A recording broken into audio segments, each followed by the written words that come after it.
Dear students, second sem lesson 4 video 3 में आपका स्वागत है। पिछली वीडियो में हमने मोहम्मद गोरी के आक्रमणों के बारे में पढ़ा था। इस वीडियो में उससे पिछली वीडियो में हम मोहम्मद गजनवी के आक्रमणों के बारे में पढ़ा। तो तुर्क थे, कुल मिलाकर तुर्कों के आक्रमणों के बारे में हम पढ़ रहे हैं। तो कैसे इन लोगों ने इतने ज़्यादा आक्रमण किए और कुछ आक्रमणों में, बहुत ज़्यादा आक्रमणों में ये सफल भी हुए। तो ऐसे क्या कारण थे तुर्कों की सफलता के, उनके बारे में आज हम पढ़ने वाले हैं। तो इन आक्रमणों ने, गजनवी और गोरवी के आक्रमणों ने भारत के राज्य को कमज़ोर कर दिया था और आखिर में वो अपना राज्य स्थापित कर पाए तुर्क यहाँ पर। ये तो हम पढ़ आए हैं, लेकिन वजह ऐसी क्या चीज़ थी कि क्यों सामना हम नहीं कर पाए, क्यों हम इनको रोक पाए। ये बड़ा जानकारी का समझने का विषय है।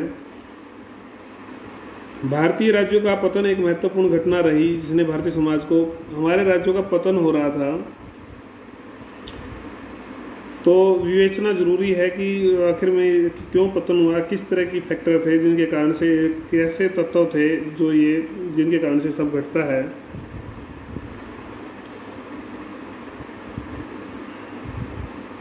जिससे कि तुर्कों की तो शक्ति बढ़ रही थी और हमारी शक्ति घट रही थी।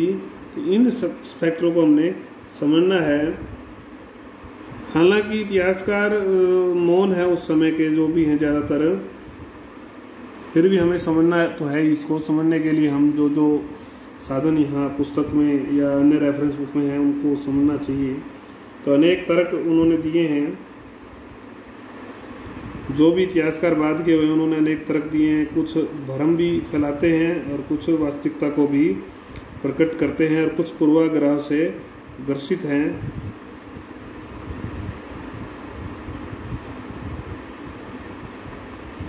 लेकिन यह स्वीकार किया जा सकता है कि एक देश दूसरे देश से तभी पराजित होता है जब सामाजिक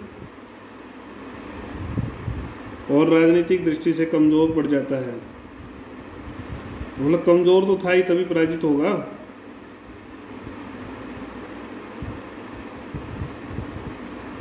अपने पड़ोसी की तुलना में आर्थिक और सैनिक रूप से कमजोर हो जाता है। मतलब सभी पक्षों से जब वो कमजोर हो जाता है तो उसका पराजित होना निश्चित ही है। तो ये हम देख रहे हैं। उसके बाद आपका आता है कि इस संबंध में विभिन्न इतिहासकारों के कुछ मत हैं, तो उनको जानना जो है, क्या राय है उनकी, वो जानेंगे हम। हसन निजामी और मिनहाज उस सिराज, निजामी और सिराज ने क्या कहा कि देवी कृपा थी, ऐसे ही नहीं जीते, अल्लाह ताला की कृपा थी उनके ऊपर। हम इसे स्वीकार नहीं कर सकते, इसकी आलोचना करने की जरूरत ही नहीं है। फ़क़े मुदब्बिर ने अपने ग्रंथ अदब उल हबे में दो महत्वपूर्ण, किन्होंने, फ़क़रे मुदब्बिर ने अपने ग्रंथों में प्रकाश डाला है सैनिक कारणों में। एक तो कि वो अच्छे घुड़सवार थे जो बहुत तेजी से मतलब आगे बढ़ सकते थे और पीछे भी हट सकते थे, और दूसरा भारतीय जो सेना थी उसमें सामंतीय ढांचा था। इन दो कारणों से जो है तुर्क जीत पाए, इसलिए भारतीय दुर्बल थे। जदुनाथ सरकार क्या कहते हैं?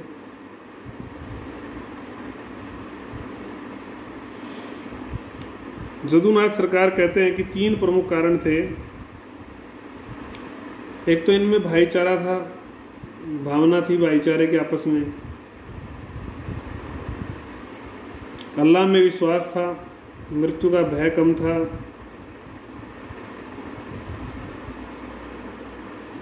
और नशे से मुक्त थे। राजपूत सैनिक नशे के कारण युद्ध भूमि में दूरदर्शी रणनीति एवं आकस्मिक आक्रमण पर युद्ध कौशल दिखाने की अक्षमता खो बैठते थे, जबकि तुर्कों में पूर्ण भाईचारे की भावना थी, अल्लाह पर छोड़ देते थे सब कुछ और नशाखोरी से मुक्त थे। ये स्वीकार नहीं किया जा सकता। वो ये आलोचना है, ऐसी सारी बातें स्वीकार नहीं की जा सकती। इतना इसको एल्फिंस्टन क्या कहते हैं अंग्रेज? कि जो ये जातियां थी, ये युद्ध प्रिय जातियां थी, युद्ध इनको पसंद थे, इनके लिए खेल था, तत्कालीन परिस्थितियों में युद्धों में लड़ने में व्यस्त हो गए थे, यही इनकी सफलता का मुख्य कारण था, ये इन्होंने माना। लेनपोल स्मिथ ने तुर्कों को ठंडे प्रदेश से होने तथा मासा और इन्होंने उनको ताकत माना है। अलग अलग कारण है, लेकिन इन सब पर प्रश्न चिन्ह है। कुछ मतलब साइंटिफिक ये तथ्य इतने दे नहीं पाए हैं, कसौटी पर खरे नहीं उतरते हैं, तो इसलिए इनको विश्वसनीय नहीं माना जा सकता। अब हम उन सफलता के कारणों को थोड़ा और डिटेल में पढ़ेंगे। तुर्क सेना की गतिशीलता, अभी हमने पढ़ा, फकरे मुदव्विर ने आकर्षित किया कि घुड़सवारों का जो है ज़्यादा महत्व था और इसके कारण से उनका युद्ध तंत्र गतिशील था। तुर्क कबीले लूटपाट, षड्यंत्र, इन चीज़ों में विश्वास रखते थे। एक नई प्रकार की युद्ध नीति शुरू की उन्होंने।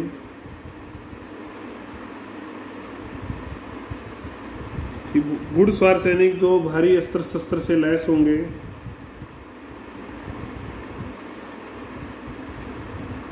तेजी से आगे बढ़ेंगे और पीछे भी हटेंगे।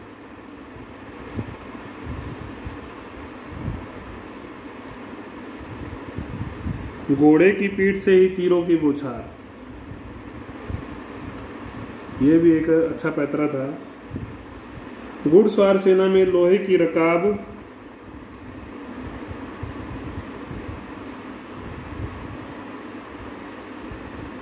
और नई तरह की लगाम का प्रयोग भी तुर्कों ने ही सबसे पहले शुरू किया। तुर्क आक्रमणकारियों ने इन सैनिक तरीकों का आत्मसात किया। उनकी सेना का प्रमुख आधार घुड़सवार सेना थी। ऊंची किस्म के जो घोड़े हैं ये ईरान से प्राप्त करते थे। भारतीय शासक भी अच्छी किस्म के घोड़े अरब, मध्य से, ईरान से ही आयात करते थे। इसमें बाधा आ जाती थी।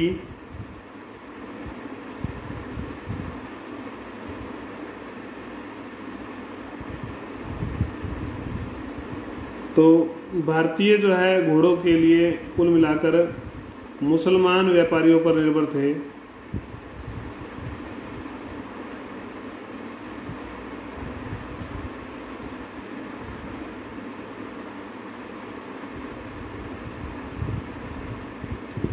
ऐसी स्थिति में भारतीय राज्य हाथियों का प्रयोग अग्रिम दस्ते में करते रहे, जो तीरों की बौछार होने पर हाथी स्वयं की सेना को कुचल देते थे। स्वयं शासक हाथी पर बैठकर युद्ध करता था। आनंद पाल की जो पराजय हुई थी हमने पढ़ा था, उसका कारण भी यही था, हाथी बिगड़ गया उसका। पृथ्वीराज की हार का कारण भी उसका हाथी से नीचे उतरकर युद्ध करना था। हाथी सेना और घुड़सवार सेना में एक जैसी गतिशीलता नहीं थी, तो उल्टे धीमी गति और विशाल आकार का होने के कारण आसानी से वह तुर्क सेना का निशाना बन जाता था हाथी। तो ये हमने गतिशीलता, घुड़सवारों के महत्व के बारे में पढ़ा। तुर्कों की युद्ध प्रणाली, तुर्कों की युद्ध प्रणाली, इसके बारे में हम पढ़ेंगे। तुर्क युद्ध जीतने के लिए लड़ते थे। इसमें वे षड्यंत्र, धोखेबाजी का प्रयोग करते थे।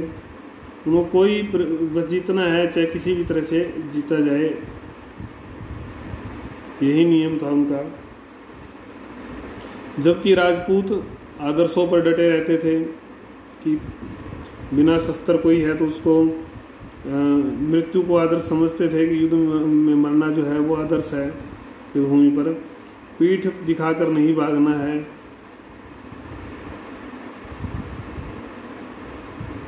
घृणित तत्व था। शत्रु पक्ष को, जबकि युद्धभूमि से पीछे हटना था, शत्रु पक्ष को आगे लाकर पुनः तेजी से आक्रमण करना युद्ध नीति का तुर्कों की हिस्सा था। नई प्रणाली, तरीके अपनाने में कुशल थे तुर्क, प्रवीण थे। कई दस्तों में वो बांट देते थे सेना को।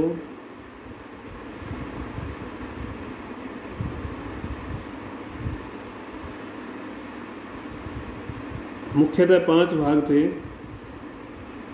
अंगरक्षक, रिजर्व सेना रखते थे एकदम आक्रमण करने के लिए, थके न सारी सेना, केंद्रीय सेना और राइट एंड लेफ्ट भाग, दायां और बायां। राजपूत सामान्यतः 3 ही हिस्सों में होते थे, केंद्र, दायां और बायां बांटकर युद्ध लड़ते थे और कई बार तुर्क भारतीय पक्ष पर चारों ओर से तीरों की बौछार करते थे। राजपूत सेना सारी सेना एक साथ उतार दी जाती थी। राजपूत सारी सेना एक साथ उतार देते थे, जबकि तुर्क जो है अंतिम प्रहार करते थे रिजर्व सेना से, और थकी हुई जो सेना होती थी राजपूतों की वो उससे हार जाती थी। ये एक महत्वपूर्ण इनका कदम था। युद्ध प्रणाली, राजपूत सेना का सामंतीय आधार। हम पहले भी सामंतवाद के बारे में पढ़ के आए हैं। तो स्थायी और बड़ी सेना शासकों के पास नहीं थी, उस सेना का अभाव था इनके पास, भारतीय शासकों के पास, क्योंकि हाँ सामंतों पर निर्भर हो गए थे। और सामंती जो व्यवस्था थी उसमें दुर्बल सैन्य संगठन था, क्योंकि सामंती भी बस टाइम जब कोई ऐसी बात आती तभी उनको इकट्ठा कर लेते थे भाड़े पे, और जो सेना आती थी अलग अलग सामंतों से उनमें भी तालमेल नहीं था, प्रशिक्षण भी पूरा नहीं होता था इसके कारण से। और सेना जो है सामंत के प्रति वफादार होती थी, न कि राजा के प्रति वफादार, जबकि तुर्क सेना पूर्ण शिक्षित होती थी। तुर्क प्रशिक्षित थे, तालमेल था और विशाल क्षेत्र था। वे सैनिकों को नगद वेतन भी देते थे, ये भी एक बड़ा फर्क था। इस प्रकार न केवल रणनीति अपितु सेना का सामाजिक आधार भी व्यापक था।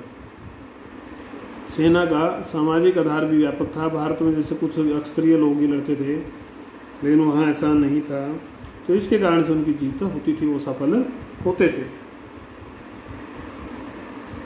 फिर आता है आपका राजनीतिक एकता एवं आपसी सहयोग का अभाव।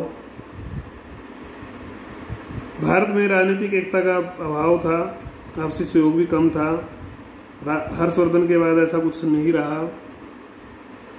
गुर्जर प्रतिहारों ने कुछ प्रयास किए, लेकिन त्रिपक्षीय जो संघर्ष उससे कमजोर हो गया था और अनेक राज्यों से उभर कर आए थे। ये हम पढ़कर आए थे, स्वतंत्र हो गए थे।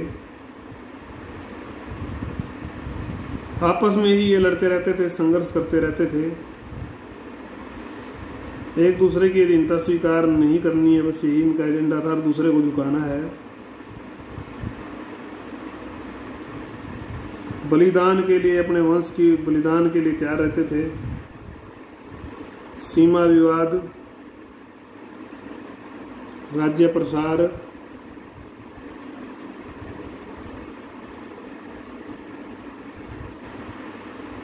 अन्य मुद्दों को लेकर ये संघर्षरत रहते थे, झगड़े रहते थे इनके।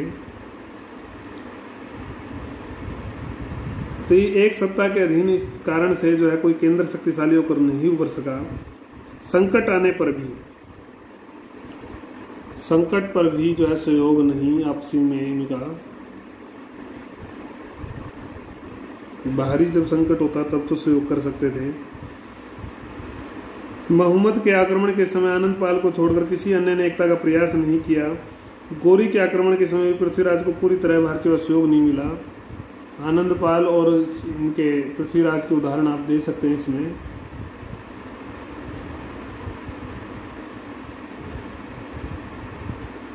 ऐसी स्थिति शक्तिशाली आक्रमणकर्ता के लिए इन शक्तियों को एक दूसरे को परास्त करना कठिन कार्य नहीं था। फिर आश्चर्यजनक तथ्य यह है कि गजनवी मध्य भारत तक मार करता रहा तथा गुजरात तट पर सोमनाथ तक बिना रुकावट के पहुंच गया। ये कोई कम आश्चर्यजनक नहीं था, बिना रुकावट तक अगर वो पहुंच जाता है। भारतीय राज्य इन आक्रमणों को संयुक्त होकर प्रतिरोध का प्रयास करने में असफल रहे। ऐसा लगता है कि इस राजनीतिक एकता के अभाव तथा आपसी सहयोग में कमी का कारण भारत में उस समय की सामंतीय प्रणाली था। छोटे छोटे सामंतों का था जो कि हम ऊपर बढ़ के आए, बंटवारा हो गया था, जो कि एक केंद्रीय राज्य को, शक्तियों को जो है कमजोर करते थे। राजपूत शासकों का युद्ध संबंधी दृष्टिकोण हम पहले भी पढ़ के आए हैं कि युद्ध आदर्श जो थे इनके, तुर्कों के और इनमें काफ़ी अंतर था। तुर्कों में तुर्की कबीले के तत्व तुर्क आक्रमण में दिखाई देते हैं तो तेजी से लूट मार कर वो वापस भाग जाते थे।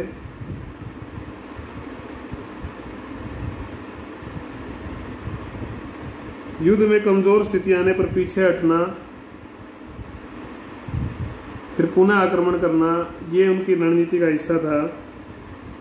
जीतना ही लक्ष्य था तुर्कों का, जबकि भारतीय जो शासक थे, राजपूत जो शासक थे, वो नैतिकता का पालन करते थे, आक्रमण नहीं करते भागते हुए पर।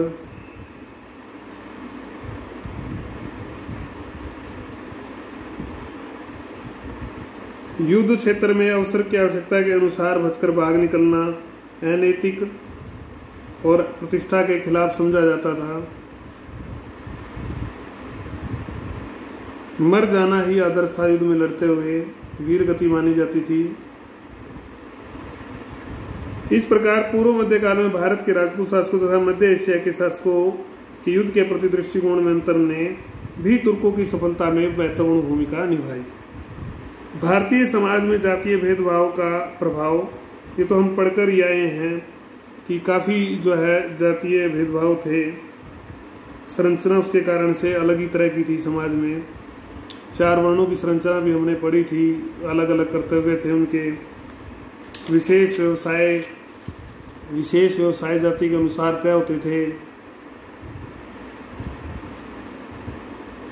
इस ढांचे में उच्च तथा निम्न जाति की अवधारणा थी।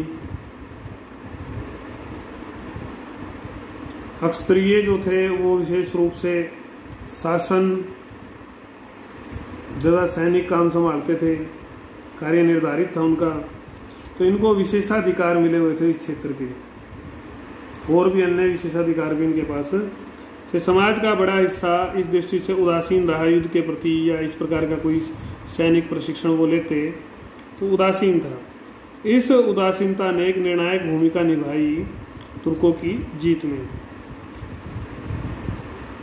कई नगर तथा किलेबंदी में राजपूत शासक स्वयं की रक्षा का प्रयत्न करते थे, परंतु इस किले के आसपास के आंचलिक क्षेत्र तुर्कों की अधीनता में शीघ्र तथा आसानी से आ जाते थे, क्योंकि समाज व्यवस्था में उन्हें रक्षा प्रणाली तथा सैन्य प्रणाली से वो जुड़े हुए नहीं थे। सामान्य तौर पर जनता की इस उदासीनता ने भारतीय गांव में कोऊ निरप हो हमें क्या हानि, कोई भी राजा बन जाए, देखो कितना अच्छा हुआ सेंटेंस, ये स्थितियाँ कैसे किन्होंने पैदा की।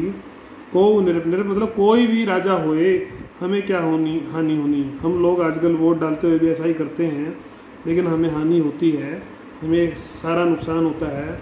तो ऐसी कहावत को चरित्रार्थ नहीं करना है, इसको बदलना है। आप लोगों ने हर तरीके से बदलना चाहिए।